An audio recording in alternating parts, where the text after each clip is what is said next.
On se retrouve aujourd'hui pour le tirage de Monsieur Macron. J'avais dit que je partirais de la gauche pour aller vers la droite, mais en fait on est déjà le 10 mars et donc il reste 4 semaines avant les élections, avant le premier tour des élections.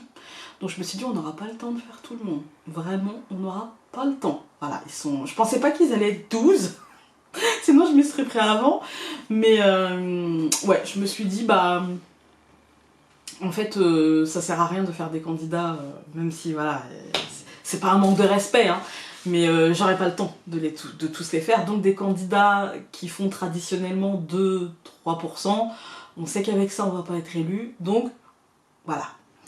Alors, j'ai décidé donc de commencer par Monsieur Macron, hein. On va prendre, selon les sondages, ça change tout le temps, mais j'ai regardé aujourd'hui pour plus regarder après, et donc, donc, aujourd'hui, ça va être Monsieur Macron, qui, normalement, selon les sondages, devrait être premier. Hein. Il est né donc le 21 décembre 1977. Encore une fois, je ne vais pas chercher à savoir s'il va être élu. Pour le coup, comme c'est le président, il y a beaucoup de choses qui vont ressortir parce qu'il est en place, en fait. Hein. Mais je ne veux pas chercher à savoir s'il va être élu, même si ça peut transparaître dans mon tirage, parce que il a été assez clair, vous allez voir, c'est une personnalité un peu comme celle de Monsieur Mélenchon. Son tirage est très fourni, son tirage est très dense en fait. Hein. Et donc voilà, ça va être un peu long, parce qu'il y a beaucoup de choses qui me sont venues, il y a beaucoup, même si, encore une fois, je suis restée, en tout cas j'ai essayé d'être le plus objectif possible en parlant aussi bien de ses points forts que de ses points faibles, et en prenant vraiment le recul nécessaire pour ne pas... je pense avoir pas trop mal réussi, parce que très clairement, voilà, hein, c'était pas gagné, comme beaucoup. Donc je pense avoir réussi, je pense avoir mis un regard très professionnel, en fait, sur cette personne, sur Monsieur Macron. Je pense avoir pris ce... Voilà, et avoir essayé j'ai essayé d'aller au fond, voilà. Encore une fois, c'est... au fond de ce que je peux aller, c'est-à-dire que je reste en surface de sa personnalité, puisque je ne vais pas faire un référentiel entier, je fais vraiment juste le nécessaire pour cette élection, en fait, hein, pour voir qui nous parle, encore une fois. Donc j'essaie d'être le plus objectif possible, sans apporter un jugement trop personnel, mais comme pour tous les autres, en fait, de ne pas être condescendante avec les gens qui ne sont pas de ma couleur politique, et sans être trop complaisant avec les gens qui le seraient. Vous voyez, essayer d'être le plus objectif possible. Voilà.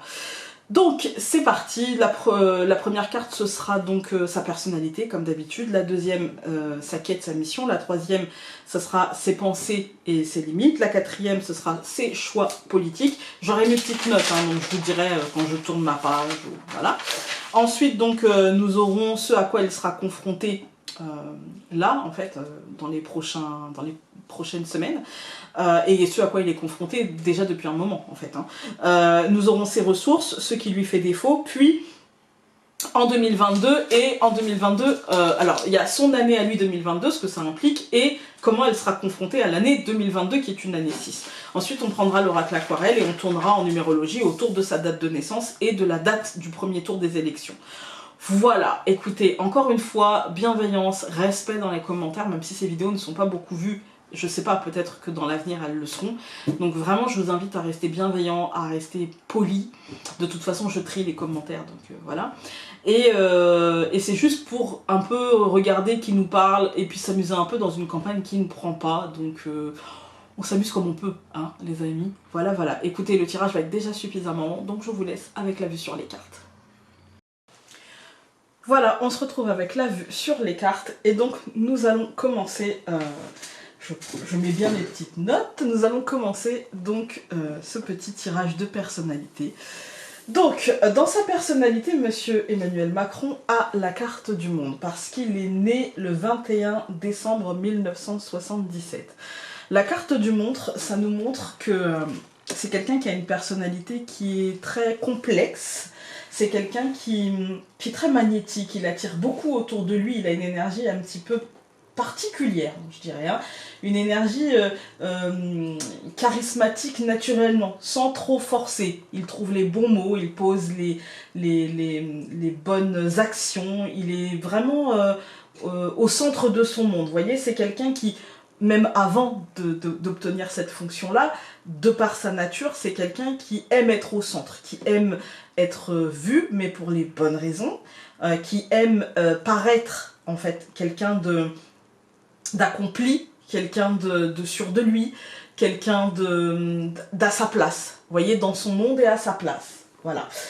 Il donne la sensation que rien ne lui résiste. Vraiment, c'est une personnalité où on a l'impression qu'il pourrait tout entreprendre. Il a toujours la capacité de rebondir, il a tout le temps la capacité de se mettre à la bonne place et d'être toujours juste par rapport à ce qu'il va dire, pas dire. Il sait comment faire réagir, il sait comment calmer les choses, il sait comment tempérer. J'ai envie de dire que c'est une personnalité qui peut agacer autant qu'attirer. C'est une personnalité qui peut faire un effet miroir. C'est-à-dire qu'on peut le détester sans pour autant le connaître, sans pour autant... je pense qu'il a fait ça, je parle pas de maintenant, hein, mais je pense que dans sa jeunesse, il a créé ce genre de choses. C'est-à-dire que certaines personnes voyaient en lui une sorte d'effet miroir de ce qu'elles ne seront pas, de ce qu'elles aiment pas chez elles, voilà, et du coup, vraiment avec une antipathie profonde, et puis d'autres vont le prendre en exemple, vont l'admirer, vont... il y a vraiment ce truc-là, en fait, en lui. Il attire autant qu'il repousse, j'ai envie de dire, hein, c'est vraiment ça. Par contre, parfois, quand même, il finit par frustrer, à vouloir... comment dire, que tout son monde tourne autour de lui, à vouloir être toujours à la meilleure place, à vouloir toujours... comment dire, être dans l'air du temps, dans le vent, dans le, vous voyez, dans l'énergie du moment, en fait, capter les énergies du moment pour essayer de les tourner en sa faveur. Parfois il peut frustrer, parfois il peut énerver, parfois il peut agacer, on va dire, hein. Et de toute façon il fonctionne comme ça. Avec le monde, en fait, il a besoin d'être au centre. Regardez cette carte. Elle a les deux baguettes, elle a besoin d'être à la manœuvre. Et elle sait qu'elle en a besoin, en fait, hein, c'est sa nature, d'accord? Elle est à nu parce que c'est sa nature. C'est pas qu'elle ne se déguise pas pour être à la manœuvre, c'est quelqu'un qui aime le pouvoir, qui aime l'exercer, mais qui aime surtout l'influence qu'il va avoir sur les autres, en fait, hein. Il est dans sa bulle, c'est une personnalité, d'ailleurs très jupitérienne, j'ai envie de dire, hein. Ça lui colle bien, parce que c'est une personnalité qui aime être en haut, seule, avec, on pourrait dire, le foudre dans les mains, et puis pouvoir l'utiliser à sa guise. Vous voyez, c'est quelqu'un qui aime ça, c'est quelqu'un... c'est pas pour lui, l'exercice du pouvoir n'est pas pour lui quelque chose qui le fait sortir de sa zone de confort. Quelque chose qui le mettrait, vous voyez, dans un exercice d'acteur parce que c'est pas réellement ce qu'il veut. Mais s'il fallait changer les choses, alors voilà. Non, lui, il aime ça, en fait, hein. Il aime ça. La réussite, le succès, être au centre, c'est quelque chose en tout cas, qui le fait vibrer, quoi. Quelque chose qu'il apprécie, en fait, hein. C'est pas quelque chose qui, pour lui, est difficile à vivre. Bien au contraire. Le pouvoir n'est pas forcément un poids, mais plutôt un moteur, mais plutôt une sorte de leitmotiv. Il aime ça, quoi. Voilà, c'est comme ça. C'est dans sa personnalité. Je pense que s'il n'avait pas été président, il aurait été peut-être... il a été banquier d'affaires, mais l'adrénaline, le pouvoir qu'on a d'un seul coup sur l'argent, sur les sociétés, sur les gens, finalement, il aurait pu aussi être chef d'entreprise d'une grosse boîte du CAC 40. Vraiment...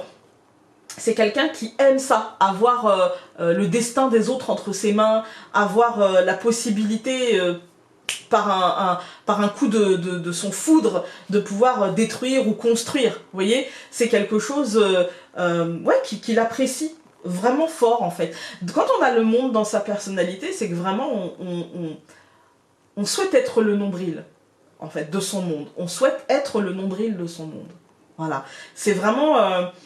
vous voyez, il y a des gens qui vont avoir des responsabilités, devenir peut-être président ou devenir... voilà, et qui ne sont pas voués à ça à la base, qui n'ont pas un amour particulier pour ça. Ils le prennent comme une tâche, ils le prennent comme quelque chose, bon bah, il n'y avait personne d'autre, donc j'y suis allée parce que j'ai des convictions qu'il faut que je mène au bout. C'est pas son cas. Lui, le pouvoir est une fin en soi, en fait, dans sa personnalité, avec le monde dans sa personnalité, le pouvoir et comment dire, les possibilités qu'il apporte sont une fin, en fait, hein. Voilà. Alors, ensuite, donc, nous avons dans sa mission, sa quête, etc., il avait le pendu. Le pendu. Alors, le pendu dans la mission La Quête et avec le monde dans sa personnalité, moi je vais voir que sa mission est plutôt d'effectuer une transition, de faire accepter les paradoxes, de faire accepter la notion de sacrifice pour une cause bien plus grande. Alors du coup, dans sa mission, bah, ça peut passer par des... Vous voyez, comme il met en colère, il frustre, il dégage quelque chose qui énerve parfois, ou quelque chose qui est de l'ordre de l'amour et de l'admiration. Ce qui veut dire que de toute manière, dans sa personnalité, déjà il va créer un clivage, en fait, hein, déjà, pour commencer. Et dans sa mission, on se rend compte que bah, ce clivage, ces paradoxes comme ça, entre je ne l'aime pas, alors que je ne le connais pas, mais par contre, voilà, je ne peux pas le voir parce que vraiment, ce qu'il dégage m'exaspère au plus haut point. Mais en fait, ça va faire naître la notion peut-être de cause plus grande, vous voyez, de révolte. D'ailleurs, si on regarde bien, son mandat a commencé par une exaspération, déjà par le fait d'être sonné par cette élection, en se disant, ben, on l'a pas vu arriver, en fait. Hein. Et puis, dès le départ, il y a eu des scandales, il y a eu des choses qui ont énervé, dès le départ, qu'ils viennent me chercher, vous voyez. C'est naturel chez lui, c'est pas calculé. C'est-à-dire que quand on regarde dans sa personnalité et dans sa quête, enfin sa mission, finalement ça colle. C'est-à-dire qu'il est là pour nous faire accepter qu'il y a une cause plus grande, qu'il y a des changements plus grands que nous, qu'on doit mener, on doit accepter d'être finalement la génération, quand je parle de la génération, c'est les êtres vivants à ce moment-là en France, doivent accepter qu'il doit y avoir une transition, qu'il doit y avoir un axe qui change, qu'il doit y avoir des choses qui doivent bouger, qui doivent évoluer, et que sa mission à lui, c'est de nous mener au paroxysme de ne plus pouvoir de vivre cette situation-là, pour changer, pour évoluer. Voilà, c'est ça en fait. Il nous fait accepter finalement l'idée de nous désencrouter pour être beaucoup plus juste et pour être beaucoup plus vrai par rapport à ce qu'on a besoin de vivre, alors que ce qu'on vit n'est pas forcément vrai. Mais ça, c'est dans tous les domaines, aussi bien dans le domaine personnel, c'est-à-dire que toutes ces choses qui bougent, qui changent, et il n'est pas le seul, hein. Malheureusement, on n'aura pas le temps de tous les faire, mais ils sont quelques candidats comme ça à cristalliser un petit peu les colères, les haines, les exaspérations, voilà, et du coup qui, dans nos vies personnelles comme dans nos vies sociales, on va dire, font naître en nous des envies de changement, des envies d'évolution. Mais ça, c'est pas nouveau, et ça arrive très régulièrement, et c'est comme ça qu'une société évolue, par des êtres qui parfois la font évoluer en douceur, mais parfois le plus souvent la font évoluer en violence en fait, en exaspération, en colère, en révolte en fait. Hein. Et c'est ça, je pense, sa mission. Sa mission de vie est en fait de l'appliquer, comment dire, ce paradoxe, vous voyez, de se l'appliquer et de l'appliquer, et je dirais même de l'imposer aux autres. Hein. Voilà, c'est dans la combinaison de sa personnalité et de sa mission, en fait, il faut savoir aussi que ce que j'ai ressenti, c'est que l'argent était au centre. L'argent est, comment dire, l'énergie d'argent a été détournée dans cette mission, parce que pour lui, l'énergie d'argent aurait dû être pour le bien commun, alors que finalement, elle est pour le bien de certains. Vous voyez, il y a un truc un petit peu... comme il est vraiment au centre avec le pendu et le monde, vous voyez, il est vraiment au centre, et en fait, il ne voit que dans son monde. Il ne va pas au-delà de son monde. Et c'est ça qui va générer une sorte de paradoxe, parce que c'est pas son monde qui l'a mis à sa place. Il y a plein de gens autour qui ne font pas partie de son monde et qui l'ont mis à sa place. Et du coup, il y a une espèce d'ambivalence entre ses ambitions, entre... vous voyez, c'est comme si en fait ses ambitions étaient le moteur, et que finalement il arrivait à entraîner derrière lui, alors par la peur, par l'angoisse, par la fascination, par tout ce qu'on veut, hein, il arrive à entraîner derrière lui des gens qui vont soit s'abstenir, ou soit aller dans son sens. Vous voyez? Parce qu'en fait, il arrive à démoraliser d'un côté et à mobiliser de l'autre. Mais c'est son rôle, je dirais. C'est son rôle, en fait. Quand on regarde cette combinaison, quand on voit ce qu'il est venu amener, finalement, bah, c'est son rôle, en fait. Hein. C'est-à-dire qu'il est venu amener une forme de moteur de révolte, une forme de moteur de colère.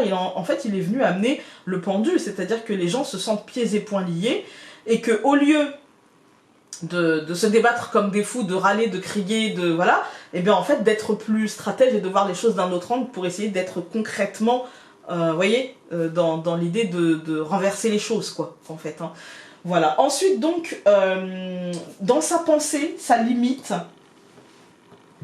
parce qu'il faut bien qu'il en ait, hein, nous avons l'amoureux. Et quand j'ai vu l'amoureux dans sa pensée et ses limites, je me suis dit, mon Dieu, ce que ça colle bien. Et vous allez voir, j'ai dû mettre plusieurs cartes. J'ai dû utiliser, donc comme je vous ai dit, plusieurs, parce que l'amoureux ressort beaucoup de fois, en fait. Hein.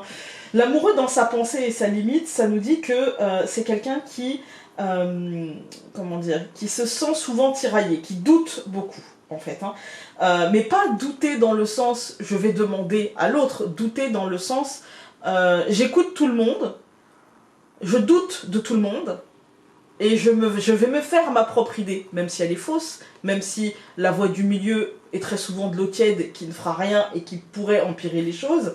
Il y a l'idée de, vous voyez, et je me suis dit, mon Dieu, ce que ça colle avec les décisions qui ont été prises ces 2 dernières années, une espèce de robinet d'eau tiède, où au début c'était fort, et puis d'un seul coup ça s'est tiédi, mais ça n'avait plus ni queue ni tête, en fait. Hein. Du coup là, il y a l'idée aussi que dans ce moment-là, dans cette période-là, il va être à la croisée des chemins. Il va falloir pour lui choisir de suivre finalement la voie qu'il s'est tracée pendant ces 5 premières années. Hein. Par contre, du coup, il va avoir du mal parce qu'il ne parvient pas à sortir de ce qui est attendu de lui par les siens. Vous voyez, il va parler de sujets qui sont attendus par ses soutiens, qui sont attendus. Et en fait, il aura du mal, du coup, pour le coup, à mobiliser en dehors de son cercle. D'accord ? Et il va se contenter finalement vous voyez, il a une manière de penser. Son monde, à lui, a une manière de penser sur ce que le reste du monde, donc les Français, attendent. Et il a du mal à sortir de ça, et en fait, il va être un peu à côté. Être un peu à côté, parce qu'il a du mal à déconstruire, à se déconstruire finalement, comme il l'avait fait la première fois. Il a du mal à aller vers ceux qui ne font pas partie de son monde. D'accord ? Il est conscient de la trahison, il est conscient des promesses et des désillusions, des choses comme ça. Il est conscient de ses responsabilités et de ses mauvais choix, et du coup, il désire plus poursuivre pour le pouvoir, vous voyez, plus que pour changer les choses, voilà. Là, il est dans le désir, avec les amoureux, il est dans le désir d'obtenir la chèvre et le chou. Finalement, il est dans le désir de poursuivre et en même temps, il sait que ça va être compliqué, il sait que la légitimité va être compliquée parce que la seule manière pour lui finalement de poursuivre, bah en fait ça va être d'accepter, on va dire, oui, on va dire ça, hein, d'accepter un petit peu le jugement des autres, en fait, hein, le jugement de ceux qui ne font pas partie de ce monde. Il va falloir accepter d'en avoir plein le dos, en fait, qu'on charge la mule et qu'on lui rappelle un petit peu ses erreurs, ses promesses non tenues, ses erreurs de casting aussi. Il va falloir accepter tout ça. Ça va être compliqué parce que sa pensée est limitée, vous voyez, et il a du mal à penser que son monde n'est pas... il a du mal à entendre les reproches, en fait. Il a du mal à penser que son monde n'était pas juste et légitime. Les gens qu'il a choisis, sa manière de faire, la manière de faire des gens qu'il a choisis, ça va être compliqué pour lui de se dire, finalement, c'était pas totalement juste, c'était peut-être pas totalement ce qu'il fallait faire. Il a vraiment du mal à se remettre en question parce que obnubilé par l'idée de ce qu'il désire avoir, en fait. Hein. C'est ça le tiraillement. C'est le tiraillement entre je dois entendre pour convaincre, et en même temps je peux pas entendre parce que j'ai besoin d'avoir une sorte de bilan très positif, et il y a un tiraillement en fait, hein, c'est le cul entre deux chaises, je dirais. Ensuite, dans ses choix politiques, eh ben écoutez, encore l'amoureux, cette fois-ci j'ai pris un autre tarot du coup, hein, pour illustrer. Voilà, voilà. Encore l'amoureux. L'amoureux ici, dans ses choix politiques, ça va nous dire que c'est un stratège qui réfléchit beaucoup, qui calcule tout pour séduire. Son choix dans cette élection, ça va être de faire tout pour séduire. Donc il y a peu de conviction chez lui. Il y a surtout du calcul pour assouvir son désir de repartir pour 5 ans. Il est bon à ce jeu, hein. Franchement, il est bon. Hein. Je peux pas dire... voilà, il est assez bon, en fait. Hein. Parce que l'amoureux nous dit que finalement, il arrive à séduire. D'ailleurs, regardez cette carte pour illustrer. Il arrive à séduire, il arrive à mettre dans sa poche, il arrive à enchaîner, il arrive à faire croire que finalement il n'y a pas de réel choix et que finalement bah, c'est lui le seul choix. Il arrive à faire penser ça. Et pour ça, franchement, je peux pas dire qu'il soit mauvais. Hein. Il est vraiment dans, comme je vous ai dit, il capte l'air du temps et il arrive à trouver on va dire les choses qui ne vont pas chez les autres, parce que les autres font partie de son monde. En fait, hein. Donc il arrive à trouver les failles chez les autres pour les mettre à nu, ces failles-là, et pour montrer, ben oui, mais regardez, mais oui, mais moi, mais voilà. Donc il arrive il peut utiliser tous les moyens avec l'amoureux. Dans la séduction, il n'y a pas de règles, il n'y a pas de loi, hein. Vraiment, c'est sans foi ni loi. Donc il arrive à utiliser tous les moyens à sa portée, y compris les moyens les plus abjects, hein, soyons clairs, y compris les moyens les plus fourbes, pour essayer de mettre en lumière, même si cette mise en lumière est un peu tordue, eh bien, il n'hésitera pas. Voilà, c'est le truc. Je tourne mes petites notes. Et ensuite, on va voir ce à quoi il sera confronté. Alors... il y a 2 cartes, si vous vous souvenez, dans ce truc-là. Donc, nous allons avoir le cavalier de denier et l'ermite dans ce à quoi il sera confronté. Voilà. Alors, ces 2 cartes-là, à cette place-là, moi, ça me dit que c'est un esprit qui est très analytique, mais qui manque énormément d'imagination. Alors, pour ça, il peut s'entourer de gens imaginatifs, il peut s'entourer de nouveaux talents, il peut s'entourer de nouvelles têtes, mais ça peut être compliqué, vous voyez, de faire confiance à une autre équipe, on va dire. Hein. Toutefois, il arrive quand même à faire illusion. Hein. Il arrive à faire illusion en surfant surtout sur l'actualité. Il est plus dans la réaction que dans la création. Voilà, c'est surtout ça. Malgré tout, de toute façon, ça reste problématique pour lui, parce qu'en fait, il préfère les discussions philosophiques au débat concret. Donc, comment dire, un débat sur le fond politique serait problématique pour lui. Ça ne m'étonne pas qu'il préfère pour l'instant écarter ce truc-là. Parce que c'est quelqu'un qui aime être en haut, il aime la solitude, et du coup ça peut apporter des problèmes, parce qu'en fait on peut le voir comme quelqu'un de très très haut, comme quelqu'un d'assez méfiant, on va dire, comme quelqu'un qui aurait trop de recul par rapport à son entourage ou par rapport au ralliement de gens qui viendraient. En fait, il n'y a pas réellement de réaction par rapport aux ralliements qui vont se faire, et du coup ça pourra générer des frustrations, vous voyez. Il est dans un truc où il sait que le chemin va être ardu, va être difficile, parce que finalement il essaye de refaire l'élection de 2017 dans un moment où les choses ne prennent pas. Ça ne veut pas dire qu'il ne sera pas réélu. Attention, je ne dis pas ça. Je dis juste que ça ne sera pas les mêmes conditions. Je dis juste que ce ne sera pas la même façon de faire. Ça ne pourra pas être la même façon de faire, puisqu'il n'y aura pas, pour moi, la même légitimité. Il n'y aura pas... on sent, en fait, et on fera en dernier le tirage de l'élection, d'accord ? Mais le référentiel de cette journée-là. Mais... un bout de référentiel, je me coupe à chaque fois, mais voilà.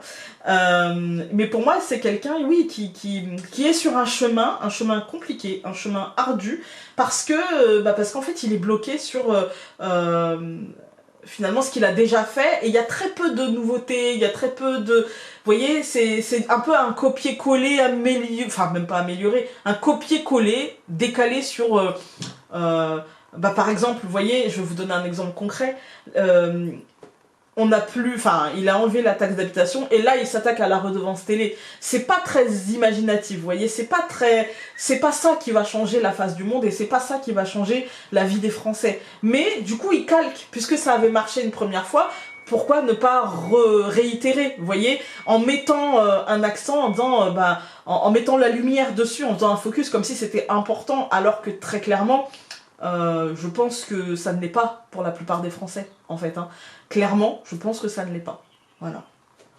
Ensuite, dans ses ressources, parce qu'il faut bien qu'il en ait aussi, quand même, hein, le pape. Je trouve que, quelque part, c'est une personnalité, un peu comme celle de Mélenchon, c'est une personnalité assez complexe, avec beaucoup de paradoxes, avec beaucoup de... Lui, peut-être un peu plus même que Mélenchon, parce que c'est quelqu'un qui... Toute sa vie est tournée vers ça, vers le pouvoir, en fait, hein, quel qu'il soit, financier, politique, peu importe, vous voyez, c'est une forme de pouvoir. Donc nous avons le pape dans ses ressources. Effectivement, c'est quelqu'un qui possède le pouvoir temporel. Jusqu'à présent, il est le maître, comme il dit, des horloges, hein, et il a su investir cette fonction présidentielle peut-être plus qu'aucun autre des 3 derniers présidents. Vraiment, il est presque le monarque présidentiel. Là, pour le coup, ça lui colle vraiment à la peau. Et en plus de ça, on va dire que tout le système est sous sa tutelle, sous ses ordres, et le favorise, puisque tout le système aime cette façon de faire, cette façon d'avoir une main mise. Il a le soutien de ce système, qui n'a aucun avantage à le voir remplacer. Quand je dis aucun avantage, c'est que ce système-là est très avantagé par cette administration, et du coup il n'y a aucun avantage, quand on regarde l'actualité d'ailleurs, à le voir remplacer en fait. Hein. Il est à sa place, et pour lui et pour son, on va dire son monde, hein, ça n'a que des bénéfices finalement, que des bénéfices. Voilà. Même et surtout dans un moment de peur, de confusion qu'il nourrit quelque part par son attitude, parce que ça le renforce. Parce qu'on cherche la stabilité dans un moment compliqué. On cherche la stabilité. Alors que ce moment compliqué peut très bien, dévier vers quelque chose de beaucoup plus stable et de beaucoup plus serein pour le monde. Mais quand la peur est là, eh bien, on n'a pas envie de changer, même si ce confort est inconfortable, très inconfortable. Mais il est là. Du coup, on préfère le laisser en place. Voilà. Je ne dis pas que c'est la bonne stratégie. J'ai mon opinion. Je ne dis pas que c'est la mauvaise stratégie. Voilà.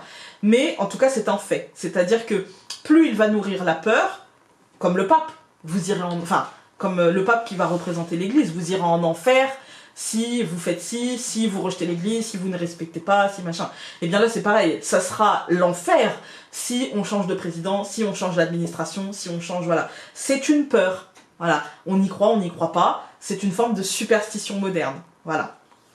Ensuite, dans... ce qui lui fait défaut, nous avons la Lune. Encore une fois, c'est pas du tout mon opinion, c'est un fait. Voilà, le pape étant une carte, surtout dans ses ressources, le pape nous parle de pouvoir temporel, donc il nous dit, il a la maîtrise de l'information, la maîtrise de ce qui sera diffusé. Vous voyez, c'est pas du tout un jugement sur sa personne et sur sa manière de faire. C'est juste que c'est une réalité. Il a le pouvoir de nous informer, donc de générer de la peur ou de générer un bien-être par une information positive. Il est le maître des horloges, des informations, le maître du pouvoir temporel. Donc, dans ce qui lui fera défaut, on a la Lune, et la Lune nous dit qu'il ne génère plus aucun espoir. Le problème est là, c'est que les gens qui vont aller vers lui sont des gens convaincus par les bienfaits de sa politique sur leur vie à eux. D'accord ? Mais aujourd'hui, ce qu'il dégage, en fait, ça va être de la déprime. En fait, la déprime règne et il n'y a que de l'indifférence, en fait, qui lui barre le passage. C'est-à-dire que le seul problème serait peut-être que son discours ne serait pas audible et que les gens ne se déplaceraient pas, tout simplement. Il sera difficile pour lui de faire naître le désir, d'accord, et le même espoir, on va dire, qu'en 2017. Il perdrait son temps, d'ailleurs, à essayer de faire ça. Il y a l'idée de vouloir créer une illusion pour recommencer une gloire passée, et du coup, c'est ça qui lui barrerait la route. En fait, son seul obstacle, c'est lui-même et ses illusions sur sa capacité, finalement, à faire naître l'envie, à faire naître l'espoir, à faire naître la motivation pour les Français de sortir ce dimanche, en fait, ce dimanche 10 avril. En fait, la plupart des gens qui ne sont pas de ce monde et qui ont voté pour lui sont des gens qui ont peut-être été déçus. Quand je parle de son monde, je parle de son monde politique, je parle de son monde, de sa catégorie sociale, vous voyez. C'est vraiment des gens, eux, qui vont pousser dans le sens de son élection parce qu'ils ont en fait, ils ont tout simplement des choses à gagner à ça, vous voyez.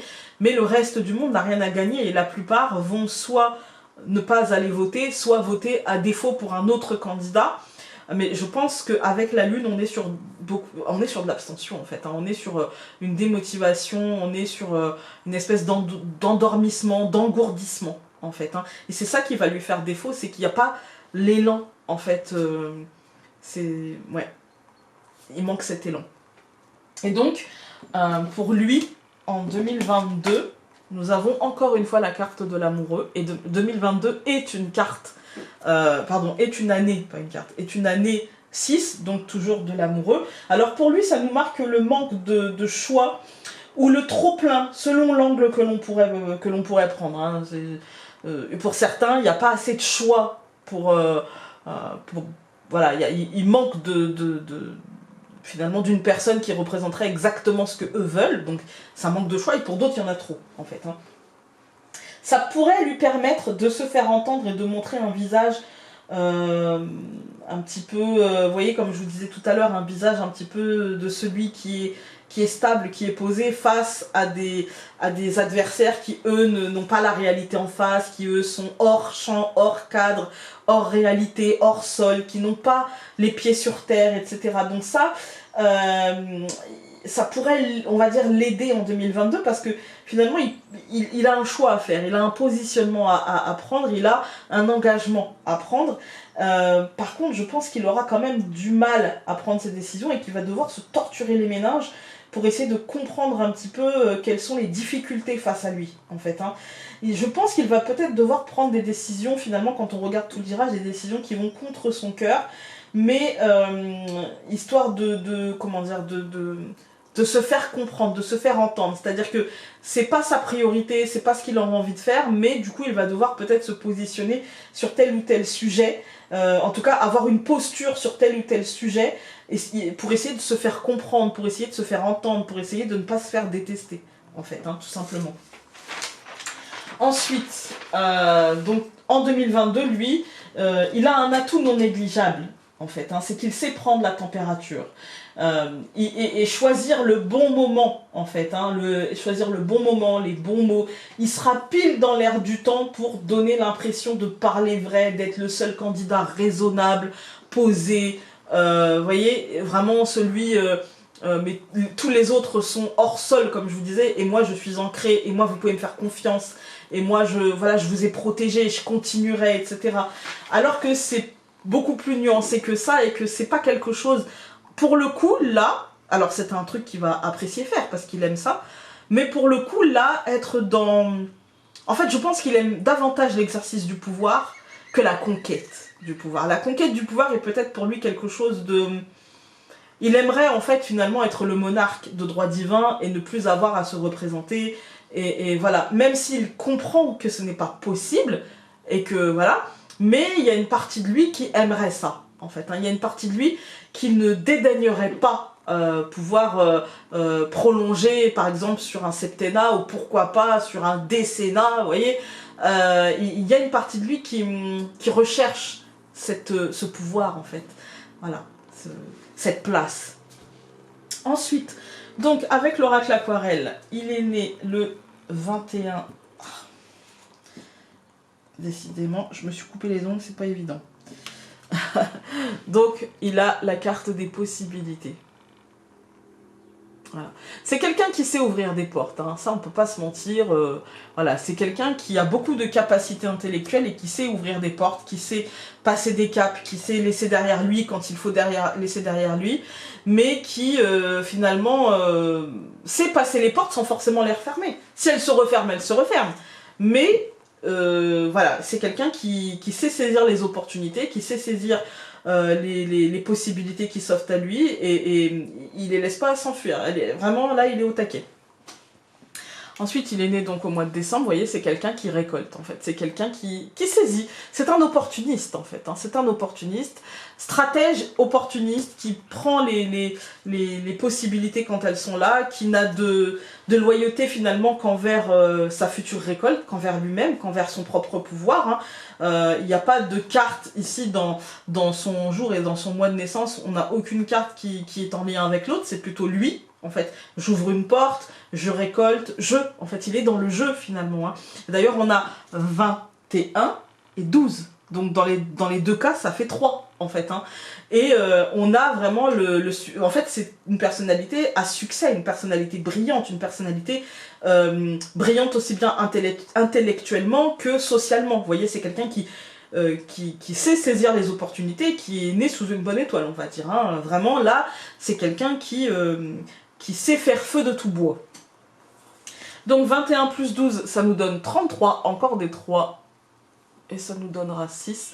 Par contre, c'est quelqu'un, comme je vous ai dit, en fait, avec le champignon, c'est quelqu'un qui peut très bien être un moteur, être porteur pour les autres, être quelqu'un de, vous voyez, qui offre une ambition aux autres, vous voyez, qui offre à travers lui, à travers son regard, à travers ce qu'il peut donner, l'impression de pouvoir porter les autres. Mais c'est aussi quelqu'un qui peut être un poison, c'est aussi quelqu'un qui peut insinuer quelque chose de mauvais, quelque chose de frustrant, quelque chose qui blesse, en fait, qui blesse. Voilà, c'est vraiment quelqu'un qui peut être l'un et l'autre, en fait. Hein. Dans sa personnalité, il peut être source de guérison, il peut être un remède, il peut être quelqu'un de doux, d'apaisant, de soignant, etc. Comme quelqu'un de meurtrier, je dirais presque. Hein. Vous voyez, quelqu'un dans sa personnalité qui peut être tellement tranchant qu'il en rendrait malade, qu'il en rendrait... ouais, il peut être l'un ou l'autre. Dans les deux extrêmes, comme dans une espèce d'entre-deux, dans une espèce de flottement, vous voyez. Voilà, c'est un peu ça. Et donc 33, ça nous donne 6 et ça nous donne l'harmonie. C'est-à-dire que c'est dans en fait, l'équilibre en lui est ça. C'est-à-dire qu'il est au centre, et en fait, il fera feu de tout bois, quitte à blesser ou quitte à nourrir, peu importe, parce que le champignon peut être une nourriture, et donc prendre soin du corps, mais aussi un poison, en fait, hein, et être violent pour le corps. Il peut être l'un ou l'autre, au besoin de saisir les opportunités pour atteindre sa propre harmonie. C'est quelqu'un comme ça, en fait. Hein. C'est dans sa personnalité. Ensuite, donc, comme je vous ai dit la dernière fois, hein, c'est toujours le 10 avril, on a le courage. Donc le courage, c'est une carte qui rappelle la force, c'est-à-dire que c'est un moment finalement qui va générer beaucoup d'énergie. Je pense ce premier tour, ça va générer beaucoup d'énergie, mais aussi un moment où on va devoir garder son calme, un moment où les choses vont peut-être bousculer, un moment où il va falloir être maître de nos émotions, maître de nos... mais ça c'est dans cette journée pour la globalité, pour chacun d'entre nous, vous voyez. Il va falloir vraiment rester maître, tranquille. Hein. Essayer de ne pas s'énerver, essayer de ne pas s'agacer, essayer de ne pas réagir et surréagir, en fait. Hein. Ensuite, donc, au mois d'avril, nous avons les responsabilités. Bah, ça, c'est l'élection, finalement. Hein. C'est ça, c'est le pouvoir, finalement. Hein. Voilà. Ensuite, la résultante, ça nous donne toujours l'impact sur le corps. Pour moi, c'est une élection qui va avoir un impact concret, sur nos quotidiens. Il y a vraiment des choses qui vont découler de cette élection et qui vont être plus fortes peut-être que pour les autres élections. La date choisie n'est pas anodine, c'est-à-dire que là, il y a vraiment l'idée, pour moi, de quelque chose d'assez fort, d'assez puissant, d'assez qui va changer la donne, qui va nous atteindre dans notre quotidien, presque dans nos chairs, vous voyez. Il y a vraiment une idée d'une résultante assez costaud, quoi. Hein. C'est pas une élection où d'un seul coup ça va rien changer et on va continuer, puis finalement on va continuer dans l'inaction, dans le mouvement qui n'existe pas, etc. Là non, en fait ça va avoir des conséquences, en fait. Hein. Si on veut regarder là, ça va avoir des conséquences peut-être au niveau de la santé, au niveau de l'harmonie du pays, ça va avoir de sacrées conséquences quand même. Hein. Ensuite, donc 21 sa date de son jour d'anniversaire plus le 10, donc pour lui ça va donner 31, le diable, l'obsession. L'obsession, pour lui ça va être une journée obsédante, ça va être une journée de peur, de séduction, vous voyez, de choses, ça va être assez compliqué, hein, ça va être assez compliqué, et en plus en résultante, donc on a 4 les responsabilités. Donc pour moi, c'est quelque chose... alors, je vais être très claire. C'est s'il n'est pas élu, ça va être quelque chose d'obsédant, en fait. Hein, ça va être quelque chose de compliqué. Mais s'il est élu, ça va être quelque chose aussi d'obsédant et de compliqué. C'est-à-dire que là, en fait, on est parti sur quelque chose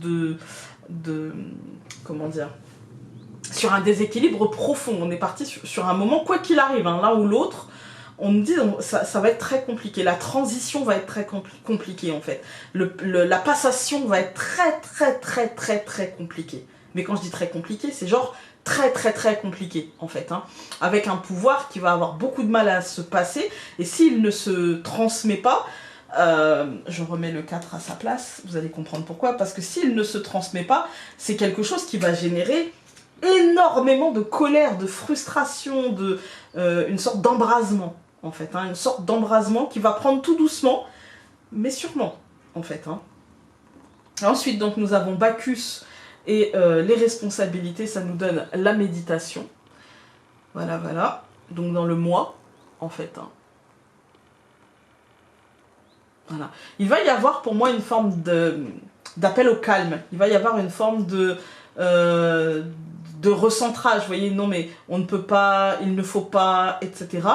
Je dirais un recentrage soit par la force ou soit par la raison, l'un ou l'autre. Mais avec le diable au-dessus, on est quand même plus sur de la force que sur de la raison. Vous voyez, la méditation étant en dessous. Ensuite, donc, le 16, ici, ça va nous donner la montagne. Voilà pourquoi je parle de plus de force que de raison. Parce que la montagne, ici, nous parle d'un esprit bloqué, d'une forme d'esprit un petit peu compliqué, on va dire, à calmer, d'accord. Il y a l'idée d'être enchaîné, l'idée que comme si on ne pouvait plus rien faire et comme si les responsabilités nous échappaient à chacun d'entre nous, et que certains vont se dire bah c'est de ma faute, d'autres vont se dire bah non au contraire c'est bien machin, et en fait il y a vraiment une dissociation entre ceux qui seront satisfaits et ceux qui vont ne pas l'être, on va dire. Hein. Ensuite donc le diable et la méditation, on a la légèreté. Je pense que la légèreté ici nous dit que les choses vont se faire, qu'il y a un vent en fait, vous voyez, soufflé par le vent. Il y a un vent il y a un truc qui se trame. Moi je sens, je dirais plutôt un vent de révolte, mais pas une révolte comme on a connu, pas un truc forcément dans la rue à tout casser ou machin, mais il y a un vent de colère, un vent d'aigreur en fait, qui va remonter comme ça et qui va vraiment aller crescendo, je dirais. Aller crescendo par rapport à des décisions bloquantes, à des décisions frustrantes, il y a des choses comme ça. Voilà. Écoutez, je vais pas prendre de Lenormand parce que je pense que ce tirage a quand même été assez dense, on va dire. Hein. Ouais, et que j'ai envie de pouvoir faire les autres. Donc je vous laisse. Et donc... écoutez, j'ai essayé d'être le plus objectif possible, de ne pas trop en fait, de ne pas accentuer sur un côté ou l'autre. J'ai essayé d'être assez équilibrée. Voilà. Je pense que l'oracle aquarelle nous a donné des tangentes de ce qui pourrait se passer. Et donc, voilà. Je vous donnerai pas mon opinion, mais je pense qu'elle transparaît. Et donc voilà, je vous embrasse et à très vite. Salut!